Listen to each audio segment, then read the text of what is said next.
He told me he was bloody well broke. Well,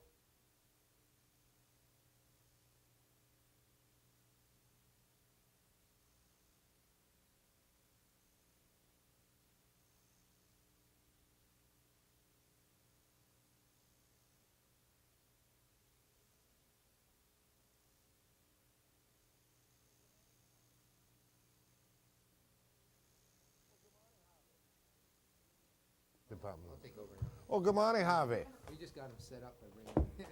Good morning, Harvey. geez, I wouldn't get want. away from us, eh? Well, I wouldn't mind, but I don't want the viewers to go to sleep.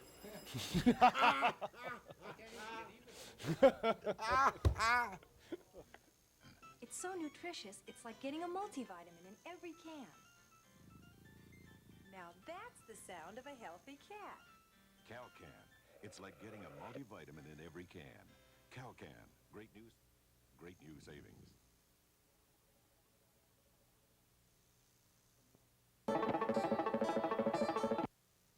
From warm, from dramatic sculptures to happy casual prints, Carpet by Peerless is your assurance of quality and value.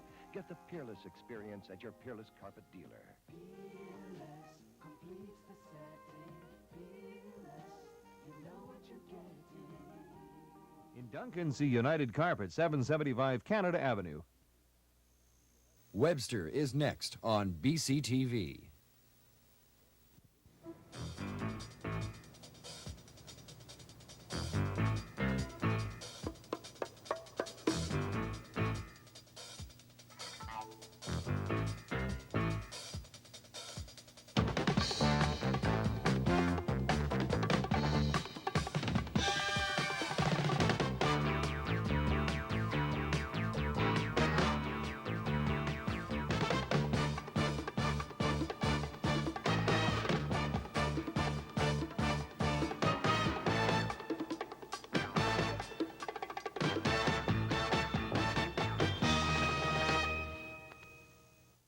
Good morning. The top man in British Columbia is here this morning.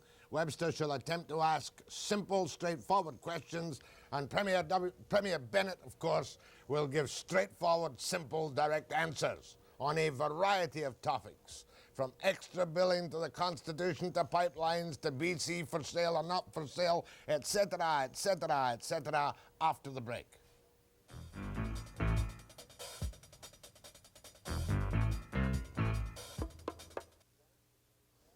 My guest this morning is Premier Bill Bennett. Good morning, Mr. Bennett. Good morning, Jack. They say your image isn't all that good these days because you've been kind of shy and in some ways being awkward to the media. I'm sure that you and I can have some straightforward questions and answers this morning. Always, and that's not correct. The media and I get on very well. Well, that's good to know. Can you give me a firm statement, Mr. Premier, that when the doctors announce their vote and when they announce that they will start extra billing on April the 1st, that you will take instant action to prevent extra and or balanced billing by a rather well-paid, if unhappy, medical profession? Okay, I'll tell you, first of all, Medicare was brought in by the SOCREDs, was brought in by W.A.C. Bennett, and they did not allow balanced billing. In fact, they brought in Medicare provincially, and as former Prime Minister Lester Pearson said, if it wasn't for British Columbia at that time, we would have had no national Medicare scheme. Now, that was always been the social credit policy, that there would be no extra billing. In 1974, with the new contract with the doctors, Dennis Koch had a clause in there for the first time that would allow them to balance bill. And I want to say that's not our policy, although that's the contract that still exists. And no, we're not going to, it is not the policy of our government to allow balanced billing. Clear as a bell. Clear as a bell, but I want to say this, though. We want to be fair with the doctors. I'm not out to treat them unfairly, because they're in a position that they can only deal with the government in dispensing health care. But we have the highest per capita of doctors in the country here in BC, and last year, 1980, the highest fee schedule in the country in BC. This year, taking into account their costs, the negotiators for the government, and that's not me and that's not the cabinet, that's the people that assess these, have offered them a 15.3 some odd percentage increase, which would give them somewhere around an average of about $13,000 increase per general practitioner, which they thought to be fair and substantial. Okay, give you 100% of your mark there, Mr. Bennett. But let me just recap.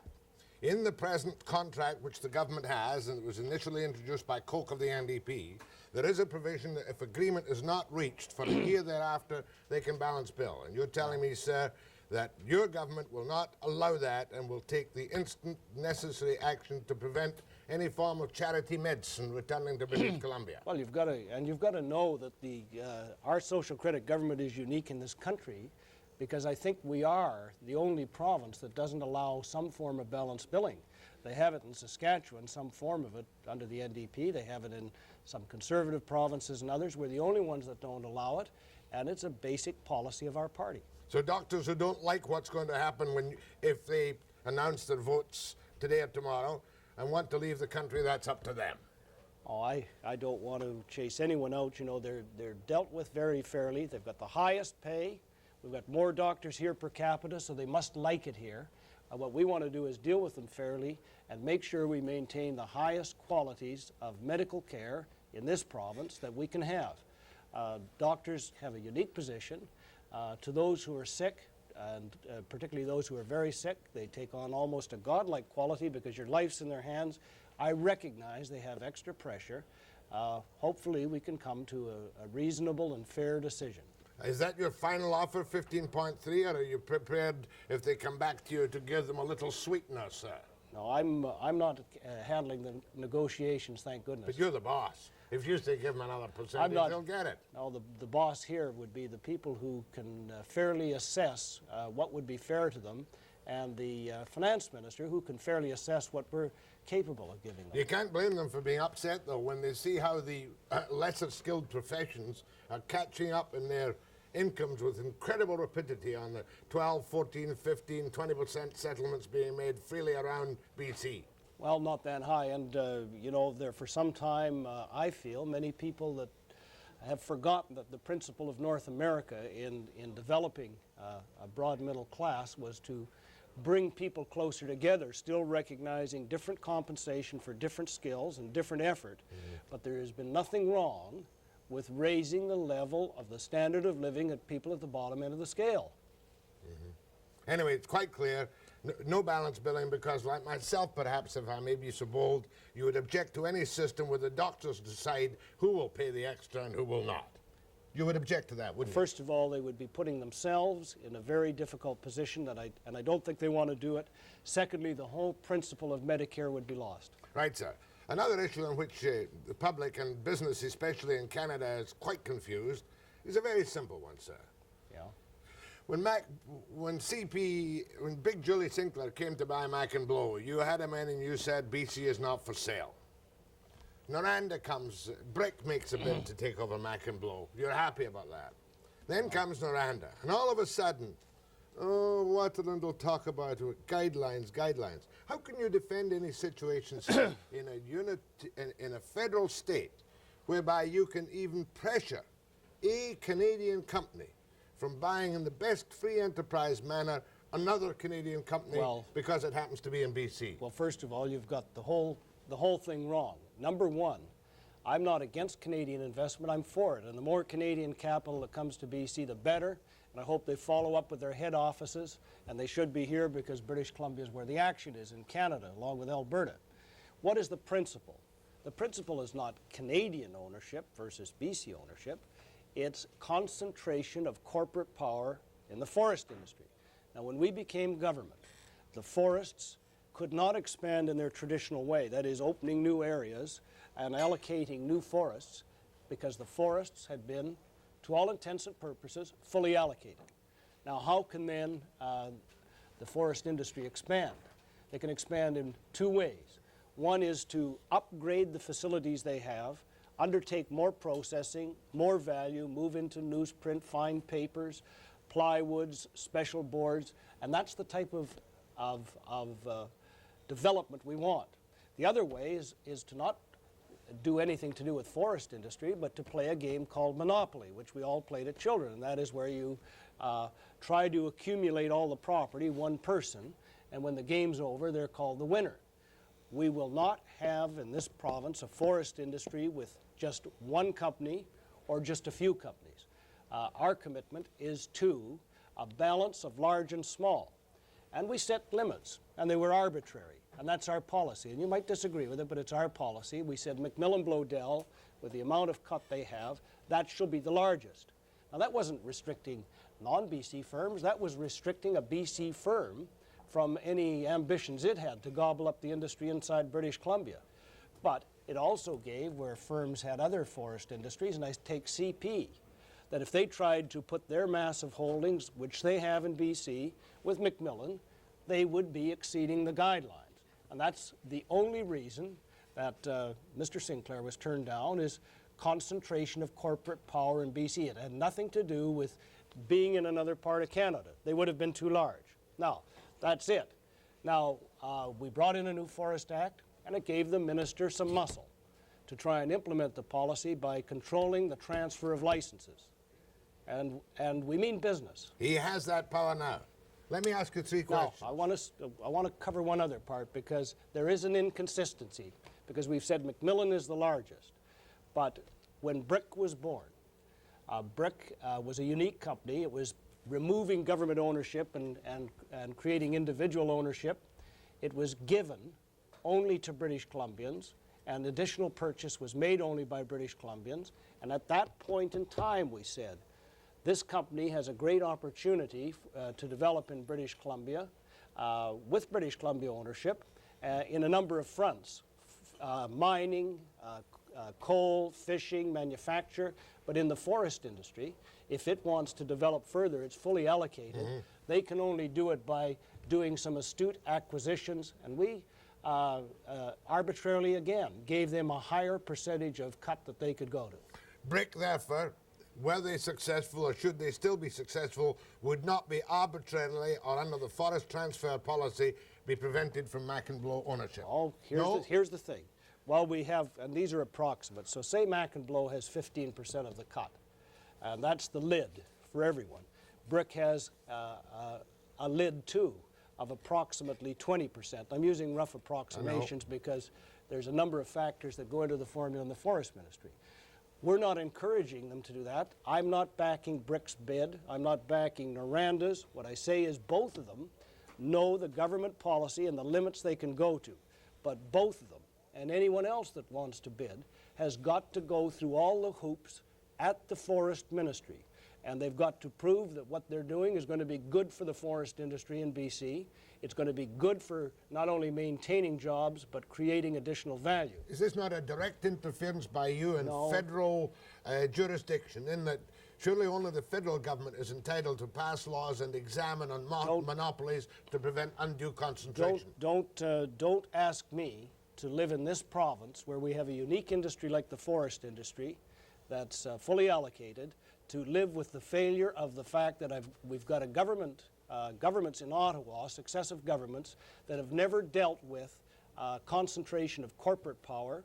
We have, not like the United States, the great free enterprise country, who has the ability to stop these giants from growing, and you see it in their antitrust every day. In British Columbia, we're going to have rules that is going to protect free enterprise, and I'll tell you why. These people that want to take over everything, these companies, in the name of free enterprises, and free enterprise is free enterprise's greatest enemy.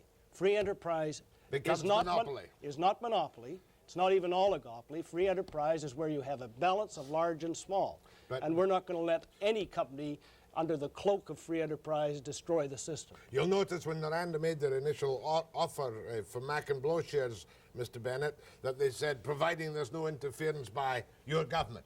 Well, there'd be no interference. What they know is what they've got to do, and they've operated in this province long enough to know that they have to operate through the forest ministry. It is bad for the national kind of atmosphere of business in the country for you to Not at all. It's good when there's clear-cut rules, and people might say they're not clear-cut, and maybe we've got to reinforce it now by by a better communications program so everybody knows what's going on. Maybe an act, because you say your levels are arbitrary and your decisions are made by the forest minister. That's high government policy, but there is a Forest Act and there are regulations and the industry has worked well.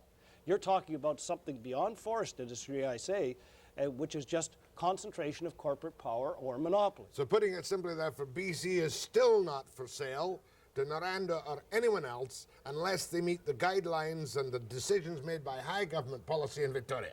Well, I've got to tell you, every business in this province has to meet the guidelines of some government or other. To get a business license, Fair whether enough. it's municipal or provincial. When will Noranda get an answer? Well, I don't know how far they've gone in their dealings with the Forest Ministry. Mr. Bennett, Premier of British Columbia. Turn to another topic after the break.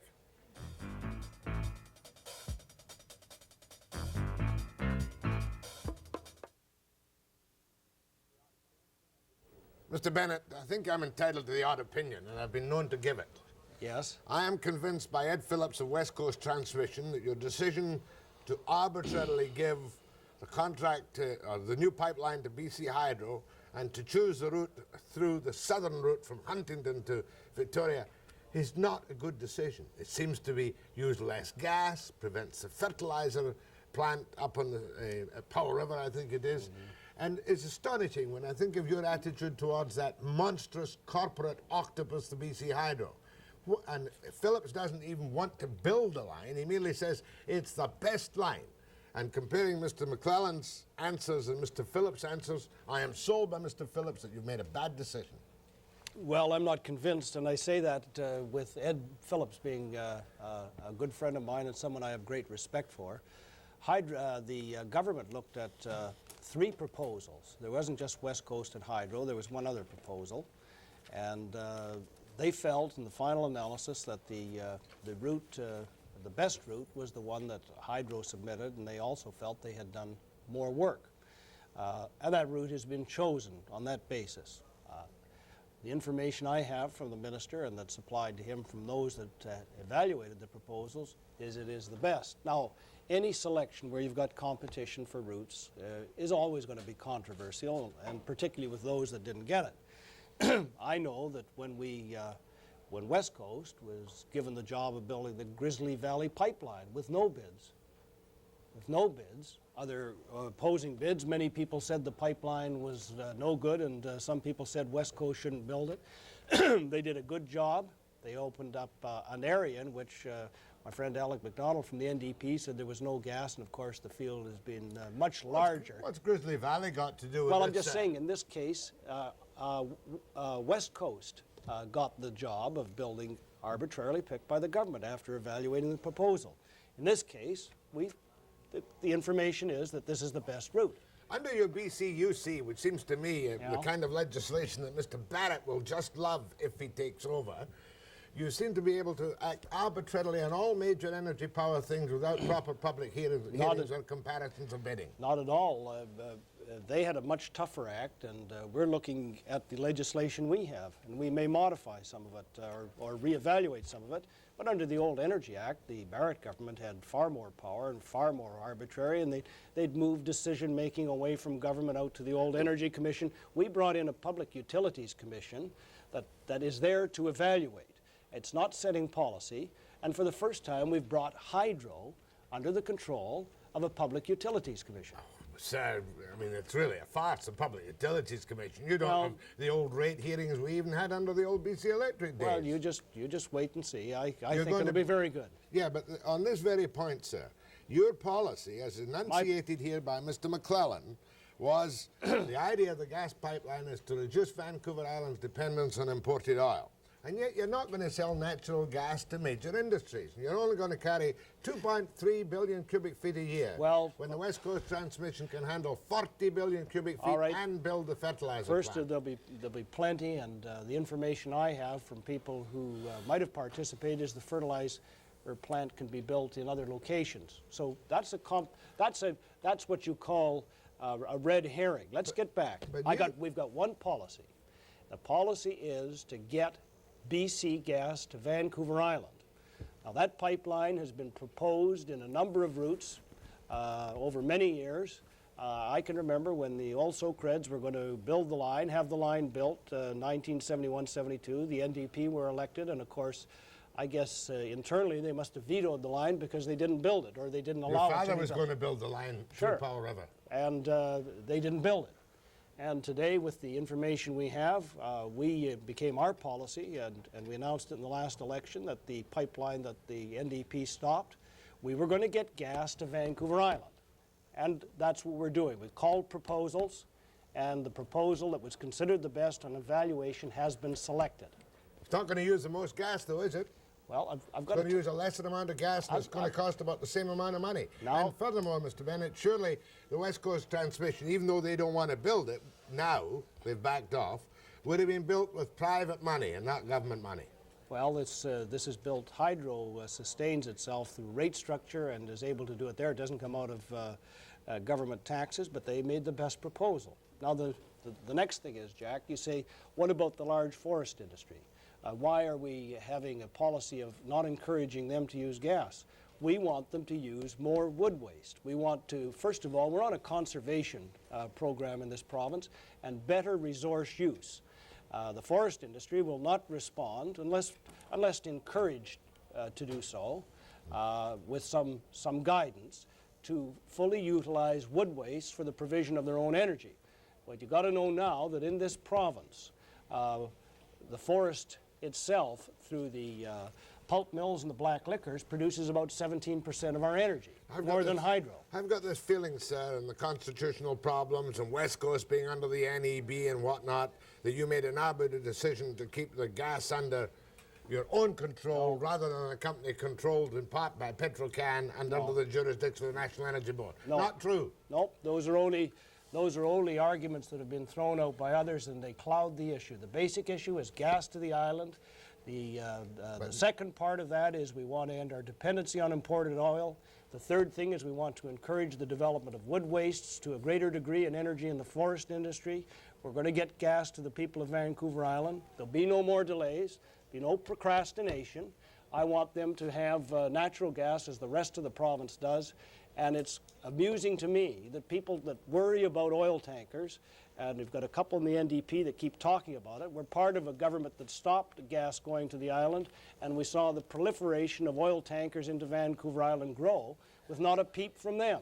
Mind you, sir, I'm very impressed by the fact that a man like Phillips says he's been blackballed because of his auto connections, and puts it, and I put it to him, and he replies, he agrees that you've gone this way because of your paranoia, your government. Well, Paranoia about Ottawa, indicative of the type of illogical action taken because of the disagreement between Ottawa that's and... not correct. And I got a lot Not true. No, I've got a lot of respect for Ed Phillips, too. He's really tough about it. Well, sure. He's personally involved. It's his No proper company's- public hearings.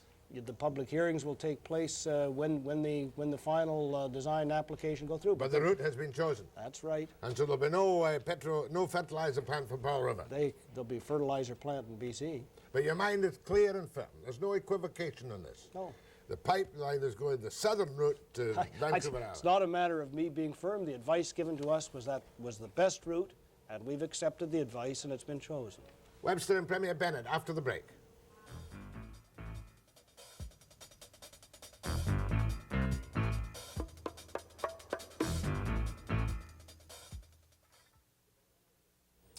Been a bad year for Labour, Mr. Bennett, hasn't it? Really bad year for Labour. Telephone company, when Barrett stole your thunder by making the kind of sub-rosa approaches to Ottawa while your people are sitting on their thumbs. Well, first of all, it's not a bad year for Labour. What you're saying is industrial relations, and that's far different than just putting it on Labour. Industrial relations covers both management and Labour. Let me just cover the things you said first of all. We've had a growing maturity in this province in industrial relations. Many general strikes are growing maturity. Just listen. Okay, In 1975, we had, and 74 and into 75, we had a terrible years where you were getting 1.5 million to 1.75 million man days lost due to strike and lockouts. During the 5 years we've been government, 76, 77, 78, 79, and 80. There's been a steady decline in man days lost to a number of contracts, so that last year there was only a little over 500,000. Now, we're coming into what's called a hot year. Oh boy, have Yep, we ever. that's Inflation. Right, that's right. And what I'm saying in this year, what we've got to do is hope that the maturity that's developed will bring some common sense to both parties. Now, I want to cover the BC Tel strike because that was in the federal jurisdiction. Agreed. And I want to tell you that if it wasn't for Jack Heinrich, our Minister of Labor, you wouldn't have had the type of end to that dispute. The grandstanding of some, and you mentioned Davy, and didn't pay off. And privately, you hear lots of jokes about it on those in the labor scene. And everybody knows who settled that strike because I was talking to a young girl that works for BC Tel the other day, and she says, you know, down here, a lot of the people you might find this hard are going to support the Social Credit Party next time around because they consider you're the ones that got them back to work. Well, I haven't had that, Mr. Bennett. I think the Telephone Workers Union with the... I'm not talking about, well... Telecommunication Workers Union plus the attack on the telephone company by the federal labor minister probably forced a final settlement. I've got to tell you, we did a lot of work, and I only tell you that you only have to take a good look at the situation. Can you do the same for CUPE, sir? And you know, it's interesting who was selected to settle the dispute with the BC Telephone. Hope. And who was Alan Hope? Heinrich's partner. Ex-partner. Ex-partner. Used to be a reporter with me in the Vancouver Sun, so he can't be that brilliant. No, he's come a long way since then. Let me say to Mr. Hope, you must have done. Now we've got the CUPE strike. That's disastrous. They're not going to settle for less than 20%, and the world. Wow. Now, we don't seem to have had any kind of leadership in the labour field from your government. Well, first of all, because you have. You've accepted yourself maximum inflation in your own budget, 16.7%. Well, just a second, you're jumping all over the block, so we'll deal with the industrial relations first of all. The government is playing a role. The role is to try and help the two parties in every dispute resolve it. Now, I believe in free collective bargaining. Those who don't should stand up and say so. I was just rereading again a Vancouver Sun report of 1976, when to a labor convention, Gary Locke at that time was reported to say that the collective bargaining system is inconsistent with their party's philosophy in the long term. Now, it's not mine. I believe that it's in the great spirit of private enterprise that not only business can get out and try to achieve more, but the person, average Joe, unorganized or organized, has an opportunity to get more for their labor. I also recognize that in a maturing society, that some of the old tactics and the old rhetoric from the 30s and 40s should be gone. Now, it's gone to the most part. There's only a few that still act and talk that way. I talk to the guys, and they all want to keep working. And I hope it can be resolved. But the government isn't going to enforce settlements. The government's going to try to be part of the solution, not part of the problem.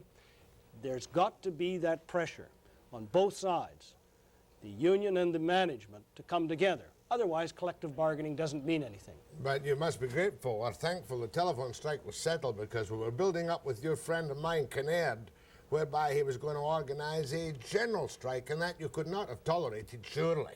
Surely you wouldn't tolerate an illegal general strike in British Columbia. Our government, and I'm not going to deal with things that didn't happen, but if anyone does, promote illegal acts, the law is there to protect the citizens of British Columbia, and that law will be enforced. So the CUPE strike, of course, can now just take its natural course. Oh, certainly. Of course. That's the way it should be. Right? Should be. OTEU and ICBC, now they're out, and Fred Trotter is making noises, although he's gone out and strike, his people, that it's your plan to kind of junk ICBC. Well, they're incorrect. Now, what they're trying to do is involve the government in their dispute. Now, first of all, I want to make it clear, when we became government, we went for an independent board of directors. Yes, we have cabinet representation on it, only to relay information back and forth. These people have been brought from the community, all with certain areas of expertise to direct that corporation. Prior to that time, I think it was run by Dennis Koch and Ernie Hall. Andy Hall and Dennis Koch. And, these people have a responsibility. The government then is a third party in this dispute, and we can't become involved in one side or the other because we're going to be called upon to provide the assistance, whether it's mediation or any sort of... Or money. No, because the money won't come from government. The Come money, from premiums. the money in ICBC gets no government subsidy. It deals strictly with claims. Cost of claims equals premiums. Premiums go up as costs go up. If they make an excessive, what some might call excessive settlement, all the drivers will pay for it in the premiums. Webster and Premier Bennett. Next we're going to talk about the budget and the A.L.R and the B.C.R.I.C case and the Constitution and a few other goodies after the break.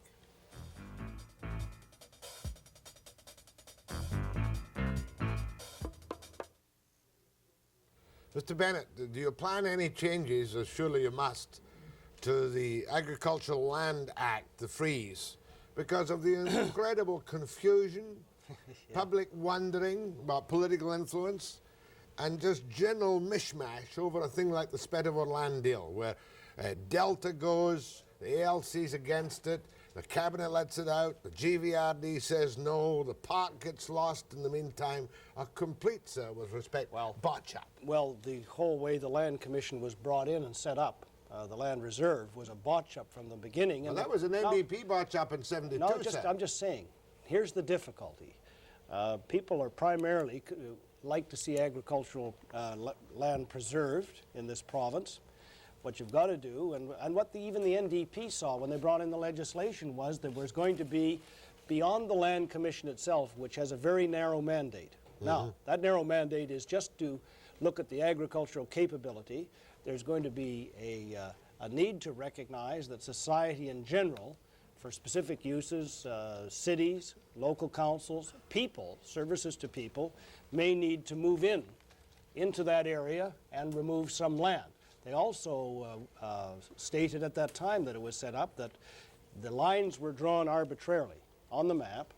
There was probably 1 million acres or more included that shouldn't have been included, and the NDP put in the provision that was used, and that is a local government with the regional district could make an application directly. Now, that was their legislation, not ours. But you said it was a mess, so why don't you clean it up? Yeah, now here's what it does. Maybe the intent is not wrong. Let's take the what's called B.C.R.I.C, although he was not the only owner. No, but, two others. Let's take what happened. The Delta made the application, and it was supported unanimously by the regional district. You know, and Harry Rankin was one of those who voted at that time to support it.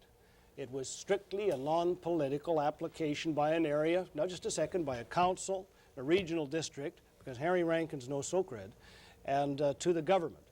And if we looked at ownership, and that was the criteria, I'll tell you, the easiest thing for us to do was to turn it down because we knew it would cause political flack. Because David's lobbying for it. No, not at all. The committee made a recommendation, and that was accepted, and it was turned over with provisions for housing. Now, since that time, some of the directors that voted for it, like Mr. Rankin, have changed their mind.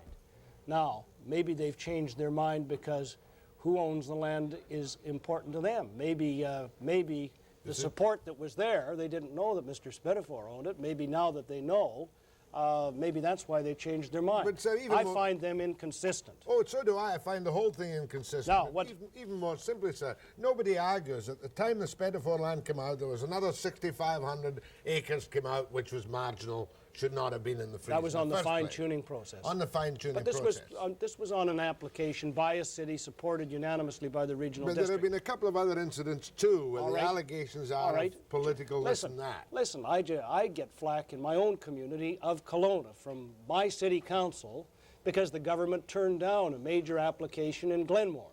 Now, it's a no-win situation for the government. And you say, could it be cleaned up? Well, I've long thought that, number one, the cabinet is in a no-win situation, being asked to be the final appeal arbiter on Land Commission, a no-win situation where we're asked to be the final appeal to do with motor vehicle licenses. Right. And I have had studied and is being studied within the government, whether there's some sort of authority we could set up with wings in these specialized areas that could remove any charge of political interference and take that pressure off the cabinet. Quite frankly, we do it to ourselves because you can't make anybody happy with any decision. You could prevent direct applications to the A.L.R committee. You could. You could say, go through the whole process. But I think we should take a look at what it was set up to be done, what safeguards are needed for people, because this is a free society, and the appeal process. What appeal should be there for communities, you know, that have to deal just to get their roads extended. Yeah, but shouldn't it come right up through the process for a final decision if necessary, instead of going to the top, then back down to the bottom, and then all fouled up with allegations or insinuations that people's political pressures change on the way through? I think if you had some sort of appeal board that was not considered political, it might be more acceptable. You know, it's like the court system, Jack. If you fail in a lower court, you go directly to the Supreme Court. You've got to go through the lower court first. Well, you do, and the lower court is the land commission. Have you ever thought about lifting the whole thing? Because you're basically a free enterpriser. Have you ever considered lifting the whole freeze and letting that good land stay in farming, which is worth it, and releasing vast quantities of simple land for our incredible housing crunch? The answer is no. You never thought of that? Never thought. You'd like to think of it, though? No. You wish it had never been brought in? I think it was brought in clumsily and poorly, and it's going to take us years to adjust to it. I think a lot of multimillionaires were created when the Land Commission was brought in, and that is those people that... created by the NDP. Yeah, that had land that wasn't included, and somebody's just drawing a pencil line on a map, you know, probably made multimillionaires out of a lot of people, and Agreed. You know, Agreed. But today it proves that coming out of the Land Commission doesn't give anybody a profit. The only thing that gives people a profit on land is zoning. And that's traditionally been so, and municipal councils and city councils have been zoning for years and making decisions. You feel sorry for Spedifore and his partners? No, I think it's the sort of catch-22 where government bureaucracy between different levels make people question whether government's worth anything at all at any level. Speaking of government bureaucracy, sir, I used to be a bit of a left-winger, but I'm getting older, you see. Yeah? And I read your budget and I thought, my goodness gracious me, certain people would be haunted by a $1 billion increase in personal and corporate taxes and 16.7% additional in expenditures. I know you'll tell me 13%, but I'm just going by the tables. Well, I mean, over last year's expenditures, 13%. Did you not just shudder when you realized what an inflationary budget you were approving, which really hits with the sales tax up to 6% in most cases? Did you not shudder? Did it not at least go against the grain? Well, first of all, paying taxes goes against the grain of everyone, and I'm no different. I don't like to pay taxes either, but society, we have established a level of government services that people have come to expect from government. Now, our finance minister, Hugh Curtis, had three choices. One was to cut programs and services. The other was to go into debt.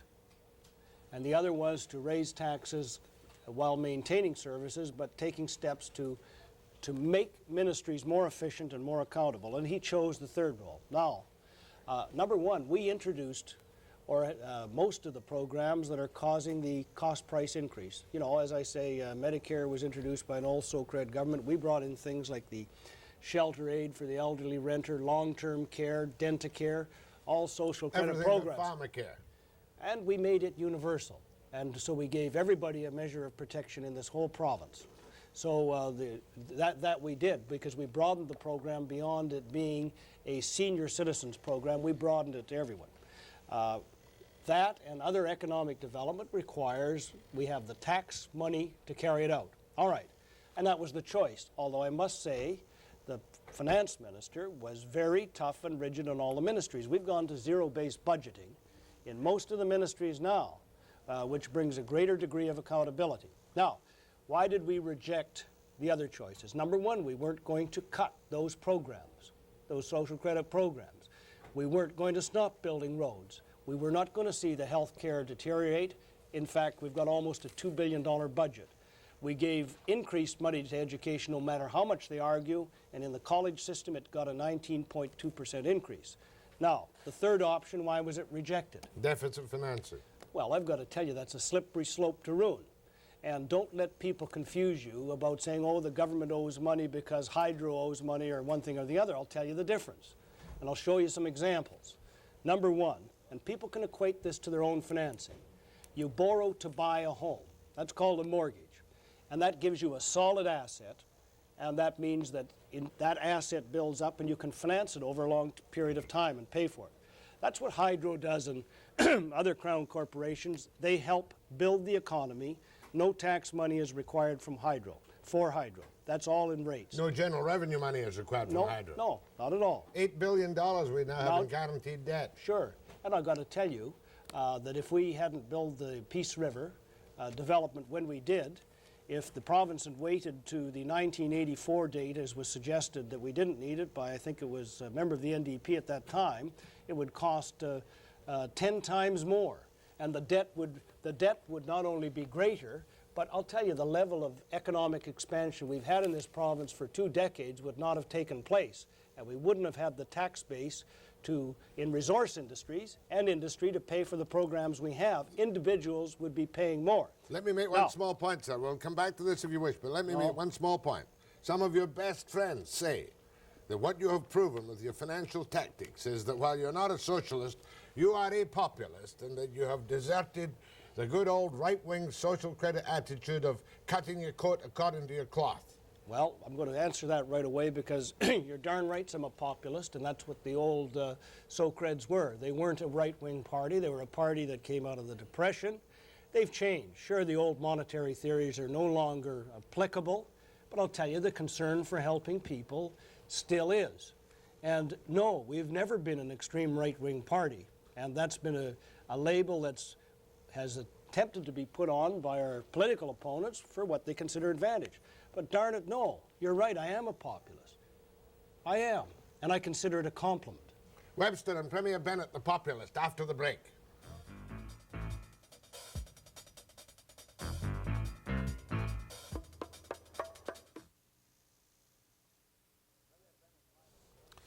Premier Bennett's liable to go on forever about his budgets. I want to finish one thing. That's on the deficit financing where it's wrong. It's an easy thing to mortgage the future of the young people of this province to pay for today's services. And the analogy I was making, finance your house, but you don't charge your groceries. You don't go into debt for your groceries. A lot of people do. Well, they have to, then they're in trouble. Now, a government has got to finance on current services. Capital expense can be financed, but current services, you're crazy to go in debt. Ottawa's been doing that for so many years that now 17 cents of every dollar you send to Ottawa goes to pay interest charges. Well, now, how much do we pay per cents per dollar if you included the real cost to the individual in British Columbia of the rate structure he pays? Well, first of all, that's for services received. I'm talking in the federal government. I don't have in there the money, the debt they're incurring in Petrocan, or Air Canada, or the CN, or any of their crown corporations. You're dealing in real cash money, whether it's for your pensions I'm relating apples to apples and oranges to oranges. Crown corporations to crown corporations, provincial budget versus federal. Money that should be going for current services now in the federal government, 17 cents is going to pay dead weight interest debt. You know, as a British Columbian, well, it's going to get worse because it's compounding. And you know what they've done? For years they've been spending and telling people they can have everything for nothing or don't question our spending, and they've been borrowing the money. You know who's going to get beaten? The kids. But you at least are telling people... And I'm not going to do that. But you at least are telling people in British Columbia, what you'll get, you'll pay for. What you get, you'll pay for. And you know what I'm telling the young people? The young people should be thanking us because they're saying, you know, here's a government that for political expediency isn't going to leave a big debt for me to pay off so that my standard of living, instead of being better, will be lesser than my parents had, because we had one greedy point in history where the people were willing to mortgage the future to pay for the services received in those days. Let me throw a couple of stingers at you. I think, with respect, Mr. Premier, that you have once again underestimated your revenues from natural resources to build up a surplus. No. 2, you've committed us, and I happen to be in favour of it, but I think your PR on it was dreadful, with respect, of the coal deal, where we've got that unlimited infrastructure cost of B.C.R.I.C, which is going to be a separate corporation now, where in the long run we may make money in coal, but it's going to cost us a lot of money now. You've got B.C. Place, you've promised to build all these things. Now here's where you're wrong, and you're falling into the trap of those people that haven't read the budget. I've read it. All right, then you've fallen into a trap of not really reading it closely enough. Because number one, B.C. Place, there's no money in this budget for B.C. Place. There's no money in this budget for the Trade and Convention Center. There's no money in this budget needed for A.L.R this year, because A.L.R's on a long-term, will be on a long-term financing program where government pays 75% of the cost. To begin with. All right.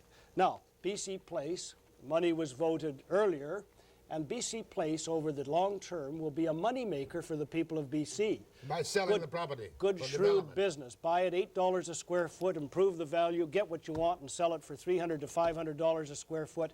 Think of the money that'll come back. And that'll be for Condominiums at $1 million a shot. Oh, it's just like any other developer, except we'll do it to the benefit of the people. There'll be a lot of open space. What about the coal deal? Now, the coal deal, there's $30 million in there, in this budget, $30 million.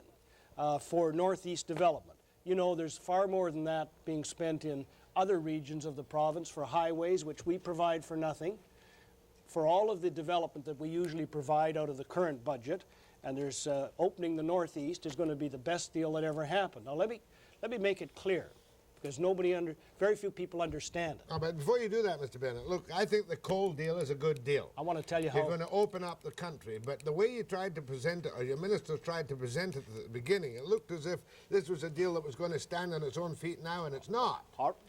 With respect, question First of all, let me tell you that this is the first one. We always use the word cost recovery. Now, I was interested to see that Dave Barrett was speaking in my hometown of Kelowna Friday. I was in Vancouver East. And Penticton Saturday came out against the coal deal. He said it was a bad deal, we shouldn't be opening the area.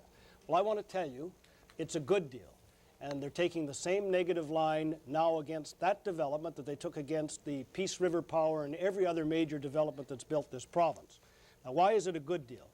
Well, number one, it's the first time in the expansion of the BC Railway that we've called for an extra cost recovery over and above the freight rates which are to cover operating. We have a surcharge to recover costs, capital costs and interest on the rail construction.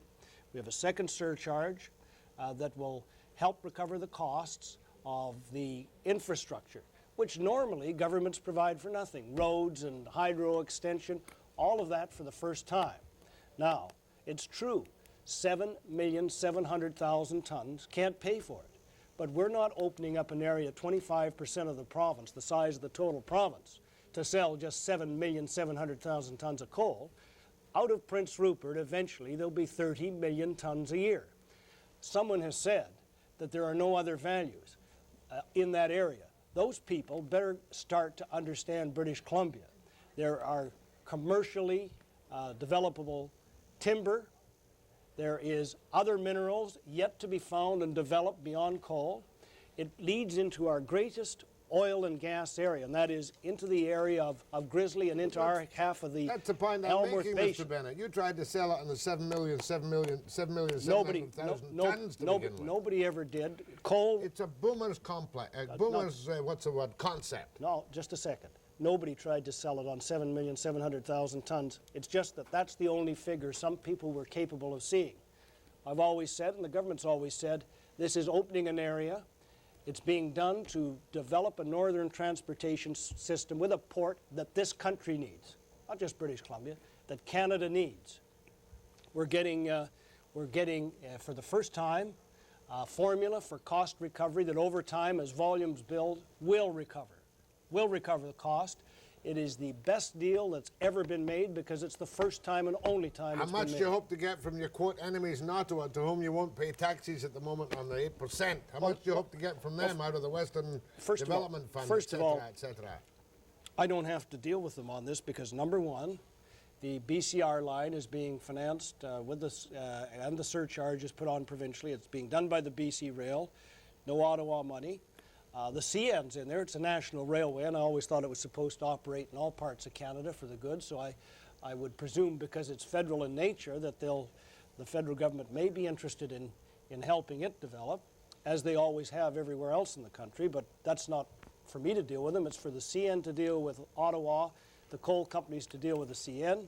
The federal government, despite our urging that we could do a better job of managing the ports, is responsible for ports, so they will be developing the port of Prince Rupert, but we're giving them assistance. So in this case, we're helping Ottawa. And if we're putting money into the roads for access to make it easier for them to carry out their responsibility. If they become stuffy, you'll go it alone, you said. No, there's no need to. The contracts to purchase and the contracts to sell have been signed. If the coal companies have an unclear commitment from the CN or the ports or whatever Ottawa's going to do, that's between them and Ottawa, not me. We're meeting every commitment we said we would do, and it's taking place in British Columbia, but it's good for Canada, and it's the best deal we've ever made. And I'd never dare mention that B.C.R.I.C is bankrupt anyway, which it is, sir, with all due respect. The province of British Columbia's Guaranteed. it guarantees it, and the province of British Columbia is prosperous today because of it. After the break.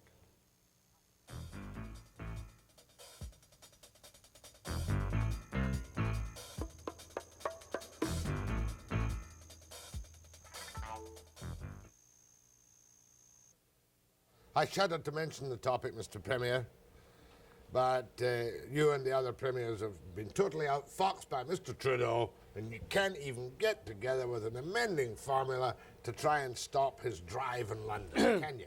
Well, it's over now. It's finished. It's done. No, it's not over. And I've got to tell you, you've got to fight for the country. I think what should cool now is a lot of the rhetoric, which we've all been responsible for. We've got to recognize what we're talking about, and that is the future of the country as a federal system.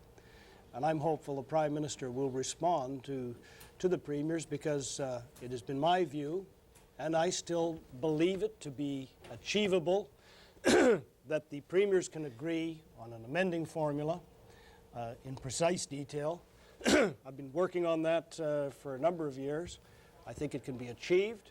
And I think that doing that, we can write our own constitution in the country with an amending formula, and then get on to those controversial subjects of major change that everybody wants to introduce. Sir, you've no within time now. You've no time. The time is always, there's always time. When did you last speak? How many premiers can possibly agree? 8?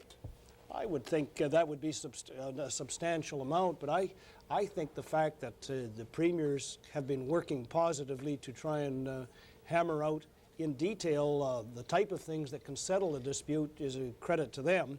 We come from many different parties. Not often you see a Conservative and a SOCRED and a PQ and an NDP government constructively working together. But are you negotiating now with the other 7 premiers? We've been talking continuously. Are you planning to make an approach to Trudeau on an amending formula, say, this week? Well, I'm not going to, I can't comment beyond the fact that we've been working very hard. But the other thing I want to say is that the Prime Minister Trudeau's proposals are losing favor. The 4 Liberal senators have come out publicly against it. The federal NDP is split. Major members of that party, Norm Nystrom and others, of course, say they can't in conscience support proposals which go against the spirit of the country. That's not going to stop Pierre. Alan Blakeney's against it. The only allies that perhaps Prime Minister Trudeau has is in any recognized political form are some members of his own party and the New Democratic Party in BC, or at least those in the legislature in Victoria who are right now on the Prime Minister's lap. But they have no other support. People like John Turner, prominent Liberals, are speaking against it. Others in British Columbia, Gordon Gibson, are speaking against it. But you know, Pierre is perhaps better than I do. There's no way he's going to change unless somebody hits him over the head with a hatchet, metaphorically speaking. Well, you know, that's the problem I guess we're at is... He is stubborn, isn't he? No, that's the problem we're at, is that people want to only look at the fight and the sound and the fury, and they've lost a sense of what the purpose was. And the purpose was to strengthen the country and have our own constitution. I think the first step should be simple patriation with an amending formula, and we can end this controversy that's tearing our country apart. Okay, does Mr. Hill go over his embarrassment? Is your $62,500 a year civil servant turning up at a social credit party thing really quite bad form, wasn't it? No, I don't. I don't see anything wrong with people being invited to workshops. It's their choice whether they want to come. If you invite the deputy minister to go, he's got to go. I didn't invite him, his minister did, and sure, he might feel compelled to, but if I felt strongly and was a deputy minister and felt that I couldn't contribute anything factual and in fact would be compromised politically, I wouldn't go, but I don't think that was the case. Mr. Heels offered to go to an NDP convention or a Liberal or Conservative if they'll invite him. Just one last. It's not against government policy. Would you ask my good friend, the Attorney General, a question? Sure. Because I don't think that, you may know the answer. Why does British Columbia have to hire 007, the super cop Robin Bourne, the master spy from Ottawa, as an assistant deputy minister? Is Alan afraid of terrorists and guerrillas in British Columbia? I don't know, but I'll ask. Spies? I don't know the answer. I'll ask him the question. Ask him to let me know, will you? I'll ask him. Because it seems like a complete unnecessary addition of a lot of money to the budget. And we've got police commissions and crews and chief constables and deputy attorney generals. Gosh, I thought you kept an eye on that kind of thing and stopped that kind of...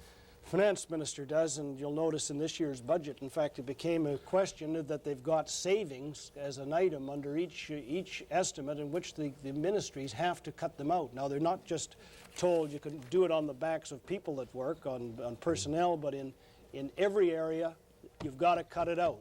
On behalf of the BCGEU, can I negotiate now for them that they want a minimum 15% wage increase? No nonsense. Is that reasonable? Well, first of all, I didn't know that negotiations had started. They're under a 3-year contract now. Yeah, end in the summer of '82, but they only want 15% when it comes out. Well, that's reasonable, isn't it? They don't negotiate with me. They negotiate with the Government Employees Relation Bureau. Couldn't you have been generous enough to give the welfare allowances the cost of living instead of just 12%? Well, as I say, I don't want to conduct the negotiations here. But People it's far done, more, it's done. far more. You were kind of chintzy on that with all your wealth and budget, weren't you? I don't think so. I think the negotiations are carried out in the climate of the day. Hindsight is no sight, Jack. Well, it's easier for me because all I have to do is ask the questions. I don't have to make any decisions. Let's go to the phones, Mr. Bennett. Sure. After the break.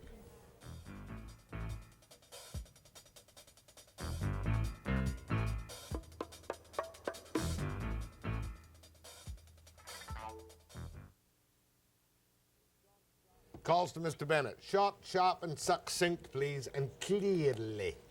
Go ahead to the Premier. Yes, Mr. Bennett, I have a question on BRIC, but could I first make a comment about your populist Premier? Yes. Don't you think a populist Premier would have public hearings before major decisions are made, like the tailings and A.L.R and the pipeline to the island and Spedifore Farm? Just 3 I can think of. Does an election give you a mandate to do that? Well, an election gives a government a mandate to govern, and we also do have, for the pipeline proposal, it will go through hearings in the PUC later on, a Public Utilities Commission, which we set up, which covers far more areas for hearings. Hearings before the decisions are made is what I'm talking about. The only decision that's been made is route. Well, now, can I make my question on BRIC? Sure. Don't you think with hindsight it would have been better to have left BRIC in its original position where all the profits were returned to the people through the government? Because I can imagine the scenario if BRIC had to pay 15-cent dividend with all the distribution costs to its millions of shareholders, but postage, for instance, at 17 cents. No, I don't believe in government ownership in what would be normally private sector companies, and so obviously it's a difference in philosophy. And I'm convinced now that any government couldn't manage those companies efficiently and make profits through all the dips and declines in market without compromising itself. And so, no, I don't disagree. I think it's one of the great experiments in individual ownership, and it will take 10 or 20 years to assess. Thank you. Oh, I'm sorry, I cut her off a little too quickly. I cut her off, not you. Go ahead, please. Oh, yes. Good day, gentlemen. I'd like to inquire about the molybdenum mine that's up the coast from us here. It's been brought to my attention that one of the MPs signed a opening sort of piece of paper that allows them to dump toxics. Are you talking about the AMAX tailings? Yeah. For which a federal permit was issued by Romeo LeBlanc's department? Yeah, apparently the toxicity level, the reality about it is that it's considerably higher, it's 1,000 parts higher. Okay, hold on, please. Well, the Environment Minister, Stephen Rogers, and our ministers responsible have taken a good look, and they wouldn't allow it to proceed if they didn't think that that responsible and safe levels were being met, and over time it will be monitored. Go ahead, please. Hello.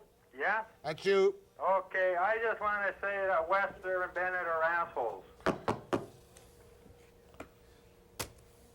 1, 2, 3, 4, 5, 6, 7. No comment, Mr. Bennett. Go ahead, please. I don't think he liked me. Hello? Go ahead, please. Oh.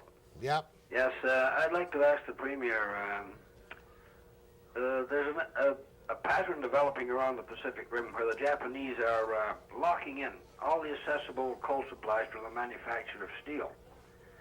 What I would like to know from him is why do we sell our low sulfur steel coal as a raw product rather than build our own steel mill industry? Good question. Good question. I don't think the people in BC want our province, of which everybody's environmentally concerned, to look like either Pittsburgh or Tokyo. And we're not selling, they're not locking in, the Japanese steel industry is not locking in all the metallurgical coal. BC's got less, or Canada, less than 8% of the world's coal. Yet if we went up to 30 million tons a year out of the just the northern part of BC, and that is the northern coal development, we have enough coal for 3,000 years. So they're not locking up anything. The country with the large reserves is the United States. Our biggest competitor is Australia, who presently sell 40 million tons a year and have a goal to sell 100 million tons a year into the 1990s. So no, they're not locking it up. It's a very competitive market, and our markets will expand because of this transportation system to Europe, where they are dependent now on coal from Poland, which is not a secure supply in today's climate. Go ahead from Vernon, BC. Yes, I'd like to know what the Premier proposes to do about the high cost of housing and high interest rates. Well, very good. I'd like to do something about high interest rates. Unfortunately, that's one of the areas of control of the federal government, always has been, and the Bank of Canada. And you know that I've tried to get provincial representation onto the Bank of Canada and have not been able to do so. And I've spoken out against high money policies as being inflationary in themselves and a poor way to bring an economy under control. They haven't worked in the past, and so I agree. I'm opposed to them. Now, what about housing, and what have we tried to do? Well, we have a number of provincial programs, Second Mortgage Fund, First Home Buyers Grant. Last year we had the $200 million special mortgage fund that through the credit unions of this province that had rates that people could afford. And that's just a number of programs we have. But to give you an idea of how successful they were in 1980, last year British Columbia produced 25% of all the housing starts in Canada. 25%. Now, high costs we're dealing with, shortage of land in key spots. The government's trying to get Crown land out in the Quitlam area through a number of projects that will create 19,000 lots. We're doing it in other areas of the province. So we're working on it, but I'll tell you, we can't work in isolation. That's why I've always said federal and provincial governments must develop national policy together, rather than the federal government going one way with high interest rates and high money cost policies, and the rest of us trying to live with the results and do something about it. Go ahead from Kelowna. Yes, in the solving of these management labor problems that are besetting the province and are very expensive to the economy and are very upsetting to the public in general, would it not be a possibility of moving the collective bargaining process forward, say 3 months from the end of the contract, and put the pressure where it belongs on the parties involved, give them 3 months to arrive at their new contract, and if they do not arrive at that contract on that final day, then they're both subject to fines of $500,000 a day. Put the pressure on them instead of letting them put the pressure on the public and letting the economy suffer as a result. Well, I'll accept what you say as a suggestion and take it to the minister, but it's an area in which a number of suggestions have been made. What you wouldn't want is to disrupt it with anything violent, but to gradually move towards areas of responsibility. I accept your suggestion as something to be discussed.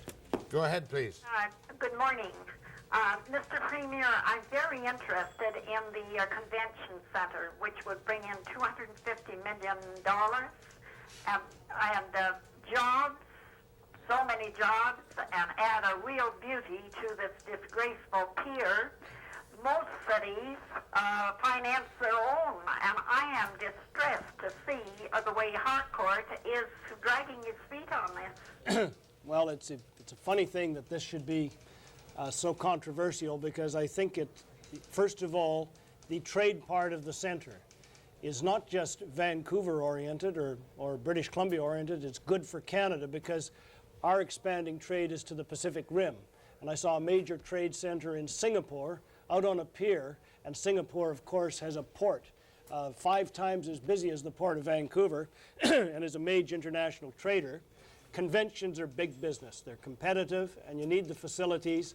And our hospitality industry, hotels, restaurants, and others, I know the sales pitch, but one of the greatest employers of people. Do you blame Harcourt and the Vancouver City Council for wrecking a perfectly good scheme in which you and the feds will play major financing, and which you laid on a platter to Harcourt, and he's found a way to follow it up? Well, there's not another city in the province, I think, that would turn down federal and provincial money for facilities in their area. I know we have a recreational facilities grant where we assist up to 1/3 for facilities in all the smaller cities of this province, and those grants are well sought after, and I never heard anyone turn one down. In fact, they're fighting to get in line. So Vancouver seems to be a very unusual situation. Even though you're going to give them the ward system, they're going to cut your throat in Pier BC.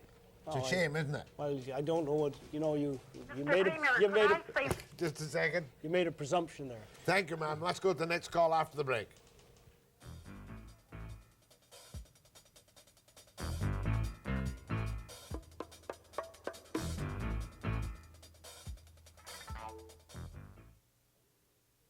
Two years before you have an election? Maybe 3. Oh, Mr. Bennett, don't give me that, You won't go 5 years. I got to tell you, in politics, the unusual becomes the usual. Your father went 3 years every time. Well, maybe I might have to compensate for that. Yeah, you might go 5 years. Well, you lose Kamloops and you lose Jack Davis, and McGear's retiring for sure, and Kempf is doubtful. You could be beaten. I said, I think most of your conclusions there are wrong. And first of all, the caucus has never been more united. Yeah, they're in a good mood. And, I need to be brought to heel every so often, and so do they, and because we've got a commitment to each other, and, we're working pretty positively. Next time around, you'll make sure your election expenses are properly filed. The party will. Cheap shot. The party will. I can't resist it. You're far too nice this morning. Go ahead, please. Oh, good morning, Mr. Premier.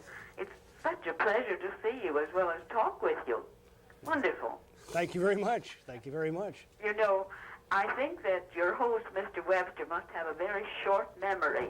He seems to have forgotten completely how his wee Davy left our province in such a financial disaster.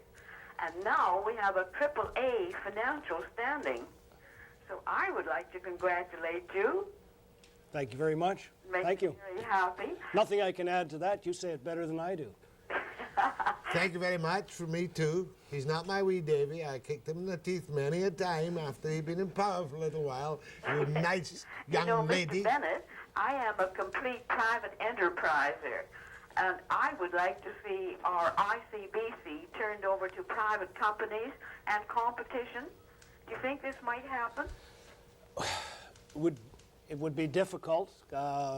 Number one, when we became government, the law setting up ICBC by the NDP legally forbade any other company from doing business in the province in competition. And for the collision side, that is repairing dented fenders and broken cars, we opened up competition by taking that legislative restriction off, but kept the sensitive part where we're very concerned, and that's property and damage to people, because it was compulsory under ICBC. If the private sector had come in and competed at the level we thought, I think we could have considered whether the service would have been there for British Columbians, but they still have to prove they're willing to come in and compete. I'm a great private enterpriser like you, but I don't want to see a major disruption in wiping ICBC out as other people, as was created when it was brought in. This is something that over the years will have to be evaluated by different governments. Thank you, my dear.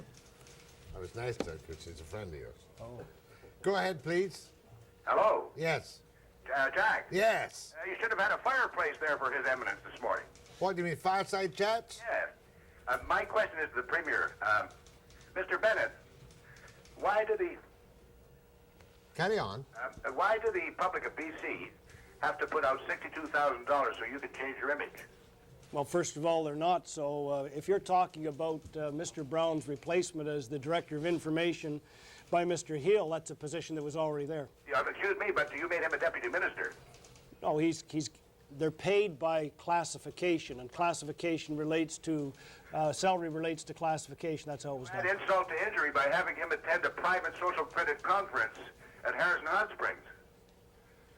Yeah, you disagree with that. I don't. Okay, thank you. Go ahead, please. Mr. Premier.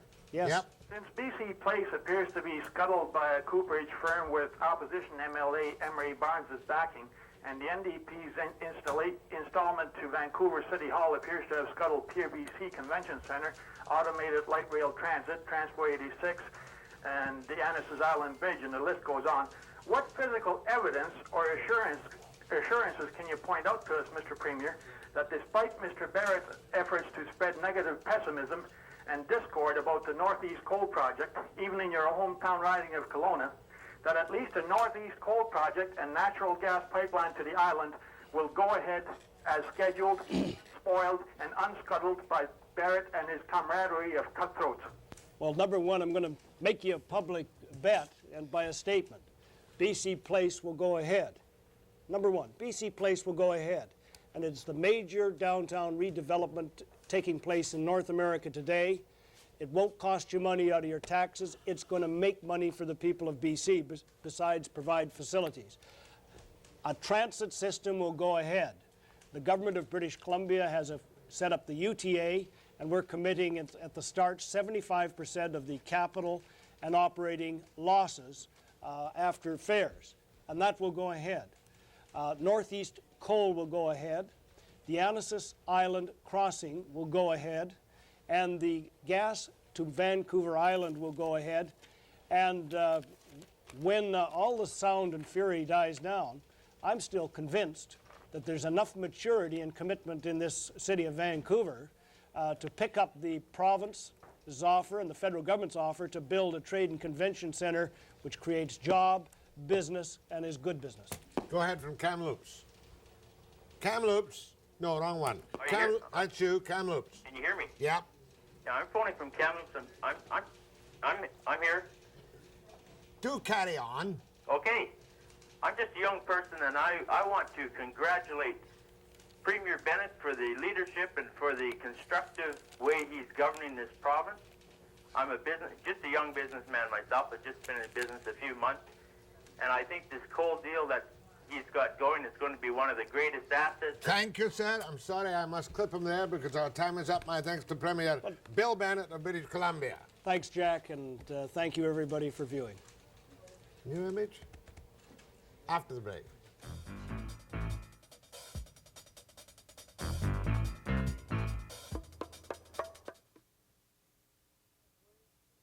Warden.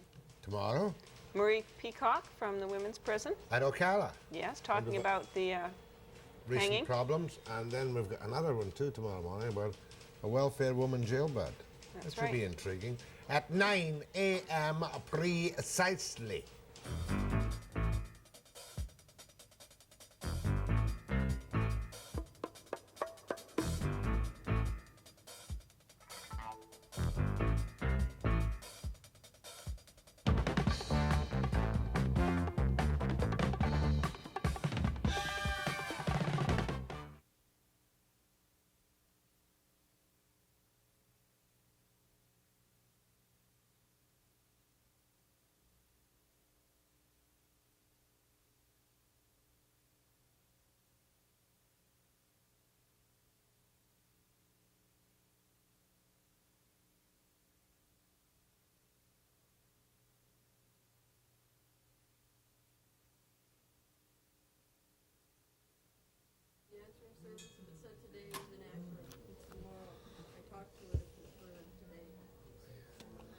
Well, that's a step in the right direction.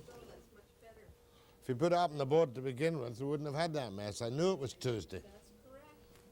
Gladys, you're forgiven. No, I don't apologize. I forgive her. That's all. Don't apologize. Premier Bennett's new $62,500 image